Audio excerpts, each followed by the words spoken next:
दोस्तों एक बार फिर से स्वागत है आपका प्रजापति न्यूज में। दोस्तों क्या आपको मालूम है कोरोना काल में पढ़ाई की व्यवस्था बड़ी खराब चल रही है। हमारी सरकार बच्चों के भविष्य के साथ खिलवाड़ कर रही है। चलिए इस वीडियो में बताते हैं सरकार कैसे भविष्य के साथ खेल रही है। जब आप छोटे होंगे तब आप लोगों ने कई बार अपने बड़े बुजुर्गों से सुना होगा कि कैसे उनके गांव या फिर उनके कस्बों में स्कूल की व्यवस्था न होने पर उन्हें दूर चलकर स्कूल जाना पड़ता था।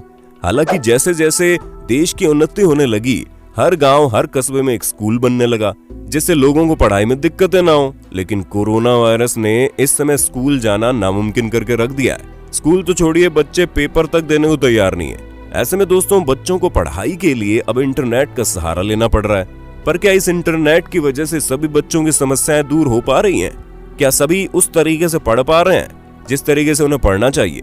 क्या देश का भविष्य सही राह पर जा रहा है? चलिए इन सभी चीजों के बारे में आज मैं यानी आपका दोस्त विशाल प्रजापति आपको अपने इस वीडियो के माध्यम से बताने वाला हूँ, इसलिए इस वीडियो को अंत तक देखना। चलिए वीडियो शुरू करते हैं, लेकिन हाँ, वीडियो शुरू करने से पहले एक छोटी सी रिक्वेस्ट है। वीडियो के नीचे रेड कलर का सब्सक्राइब बटन दिख रहा होगा, उस पर क्लिक करके सब्सक्राइब कर लें और साइड में बेल आइकॉन भी दिख रहा होगा, उस पर भी क्लिक कर लें ताकि आपको वीडियो मिले सबसे पहले। दोस्तों पहले लोगों को पढ़ाई करने के लिए कितना संघर्ष करना पड़ता था। इसके उदाहरण के तौर पर अगर हम आपको भारत के पूर्व राष्ट्रपति और महान वैज्ञानिक APJ अब्दुल कलाम की बात करें तो उन्होंने अपनी पढ़ाई को जारी रखने के लिए न्यूज़पेपर बेचा। वहीं अगर हम पूर्व प्रधानमंत्री डॉक्टर मनमोहन सिंह की बात करें तो इन्होंने सड़क की लाइट के नीचे बैठकर पढ़ाई की है। ये तो महज कुछ उदाहरण है, क्योंकि न जाने ऐसे कितने लोग रहे होंगे जिन्हें अपनी शिक्षा पूरी करने के लिए तरह तरह के संघर्ष करने पड़े थे। पर पिछले कुछ सालों से स्थिति बदल रही थी, जहां लोगों को शिक्षा पाने के लिए संघर्ष तो नहीं करना पड़ा था, भले ही सरकारी स्कूलों में से, लेकिन उनके पास स्कूल कहने के लिए एक जगह थी। पर अब बच्चों के लिए स्कूल केवल स्मार्टफोन या लैपटॉप में सीमित हो गया है, जिसके लिए भारी भरकम इंटरनेट पैक डलवाना पड़ता है और फिर जाकर वो अपनी क्लास अटेंड कर पाते हैं, वो भी ऑनलाइन। दोस्तों आज हम हर तरह के बच्चों के बारे में बात करेंगे, उनके बारे में जो ऑनलाइन क्लास अटेंड करते हैं, उनके बारे में जो नहीं कर पाते हैं। सबसे पहले आप ये जान लीजिए कि इस समय जो देश के हालात हैं उसमें हम सभी जानते हैं कि स्मार्टफोन तो हर घर में मिल जाएगा, लेकिन हर घर में स्मार्टफोन चलाने वाला बच्चा नहीं मिलेगा। जी हाँ, आपने बिल्कुल सही सुना। एक समय था जब लोग ये कहते थे कि बच्चों के हाथ में मोबाइल देने से वो बिगड़ जाएंगे, लेकिन आज एक समय है जहां बच्चों को अपनी पढ़ाई के लिए मोबाइल और इंटरनेट जैसी चीजों का सहारा लेना पड़ रहा है। ऐसे में जिस किसी के पास भी घर में मोबाइल फोन है, उनका मोबाइल फोन बच्चों की पढ़ाई के लिए रिजर्व हो जाता है। ऐसे में अगर एक घर में एक स्मार्टफोन है और पढ़ने वाले बच्चे 2 हैं, तो आप खुद सोचिए कितनी सारी दिक्कतें आती होंगी। हाँ, माना कि टेक्नोलॉजी बढ़ रही है और इस समय अधिकतर बच्चे स्मार्टफोन लेते हैं, लेकिन उन अधिकतर बच्चों में अभी 14-15 साल के ऊपर के बच्चे होते हैं। अब आप खुद ही सोचो, उससे नीचे के जितने भी बच्चे होंगे उन्हें अपनी ऑनलाइन पढ़ाई जारी रखने के लिए अपने घर में किसी बड़े से मोबाइल फोन को मंगवाना होगा, और हो सकता है वो बड़ा भी अपनी ऑनलाइन क्लासेस अटेंड करके हो रहा हो।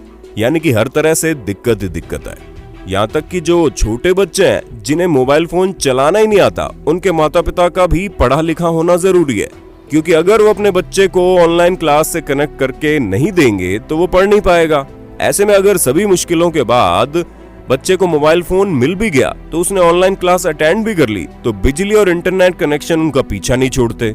जी हाँ दोस्तों, कई ऐसे बच्चे सामने आए हैं जिनका इंटरनेट कनेक्शन धीमा होने के कारण उनकी क्लासेस रुक जाती हैं। साथ ही साथ कई सारे ऐसे भी बच्चे हैं जिन्हें बिजली की समस्या के कारण अपनी ऑनलाइन क्लास अटेंड करने में दिक्कत आती है।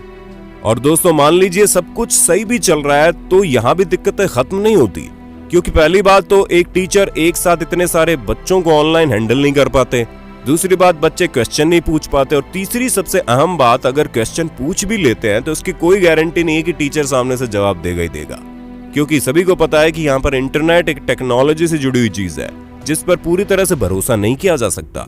और इसी चीज का कई सारे टीचर फायदा भी उठाते हैं, क्योंकि उन्हें तो अपनी फीस लेने से मतलब होता है। उन्हें यह मतलब बिल्कुल नहीं है कि बच्चे के डाउट क्लियर हुए या नहीं, वो तो अपने 1 घंटे की ऑनलाइन क्लास देकर चलते बनेंगे। नुकसान यहाँ पढ़ने वाले बच्चों का है। दोस्तों ये सभी जो समस्याएं हमने आपको बताई ये उन लोगों के लिए है जिनके घर में स्मार्टफोन अवेलेबल है, लेकिन शायद हम भूल रहे हैं कि हम किस देश में रहते हैं। जी हाँ, अगर आप भूल गए तो हम आपको याद दिला देते हैं कि आप अगर अपने आसपास गरीबी देखने जाएंगे तो आपको कुछ ऐसे भी लोग मिल जाएंगे जो 2 वक्त की रोटी भी नहीं खा पाते हैं। लेकिन फिर भी उन्होंने अपने बच्चों को स्कूल भेजने की हिम्मत जुटाई। लेकिन जब से कोरोना काल चला है, अब कुछ भी नहीं कर सकते हैं, क्योंकि सरकारी स्कूल में ना ही उन्हें पैसा देना पड़ता है और ना ही किसी और चीज की दिक्कत होती है। पर अब इस ऑनलाइन स्टडी के दौर में भला वो मोबाइल फोन कहां से लाएं? और तो और मोबाइल फोन के साथ साथ जो महीने भर का इंटरनेट पैक होता है वो भी कुछ कम महंगा नहीं होता है। और इन सब चीजों के कारण देश के लाखों बच्चे घर पर बैठने को मजबूर हैं, क्योंकि वो कुछ भी नहीं कर सकते। दोस्तों, सच आपके सामने है, जो हमारे रखने से पहले ही आपने अपने घरों में महसूस भी किया होगा। अगर आपके घर में बच्चे होंगे तो आपको ये पता चल गया होगा कि ये समय न सिर्फ बच्चों के लिए बल्कि पूरे देश के भविष्य के लिए खतरनाक है, क्योंकि हम अभी उतनी हाई टेक्नोलॉजी की दुनिया में नहीं जी रहे हैं कि जहां हर बच्चा ऑनलाइन क्लास अटेंड करके हर चीज समझ पाए। पर दोस्तों, अभी कुछ हो भी नहीं सकता है, क्योंकि ना ही सभी बच्चों तक स्मार्टफोन पहुंचाए जा सकते हैं, ना ही उन्हें स्कूल बुलाया जा सकता है। लेकिन हाँ, एक चीज जरूर हो सकती है, और वो चीज घर के बड़ों को करनी है, जहां उन्हें बच्चों के हाथ में स्मार्टफोन देने के साथ साथ ये भी ध्यान रखना है कि वो किस जगह पर चूक कर रहे हैं, जिससे अगर टीचर ना भी समझा पाए तो उन्हें अलग से समझाने के लिए कहने का जिम्मा पेरेंट्स का ही होता है। तभी जाकर टीचर बच्चों पर ध्यान देना शुरू करेंगे। और जिनके पास स्मार्टफोन की सुविधा नहीं है, उनके पेरेंट्स को तो दुगनी जिम्मेदारी बनती है कि वो अपने बच्चों को पढ़ाई घर पर ही करवाए।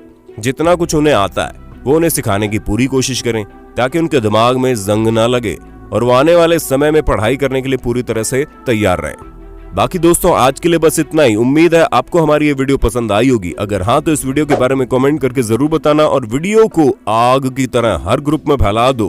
और ऐसे इंटरेस्टिंग वीडियोस लगातार देखने के लिए हमारे चैनल प्रजापति न्यूज को लाइक, शेयर और सब्सक्राइब करना बिल्कुल ना भूलें। और हाँ, हम फिर मिलेंगे नई वीडियो के साथ। तब तक जय हिंद, जय भारत।